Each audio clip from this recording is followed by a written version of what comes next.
This is Sophie Heller, and this is an ACT English punctuation question. So we see here that all of our answer choices are the same thing, German U-boats, except some have punctuation and some do not. So let's examine the difference. So we see here in the original, we have this wholesale sinking of Allied ships by the German, period. That's not a sentence, that's a fragment. So this is not going to be good because we're going to want to connect this fragment here to the actual sentence.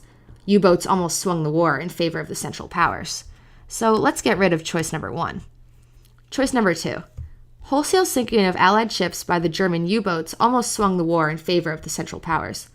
This sounds pretty good. Sounds like a normal sentence, but let's go on to check the other sentences. Choice number 3 is almost the same as choice number 2, except we see we have Germans instead of German. German is serving as an adjective to apply to U-boats. So we wouldn't say Germans U-boats. We would say German U-boats. Because this isn't possessive, it has no apostrophe, so it doesn't make sense. So this is going to be wrong. Choice number 4 uses a semicolon, but since we saw that this first part, this wholesale sinking of Allied ships by the German, is a sentence fragment, it can't be applied with a semicolon because a semicolon can only connect two phrases that can stand alone. So this is also going to be wrong.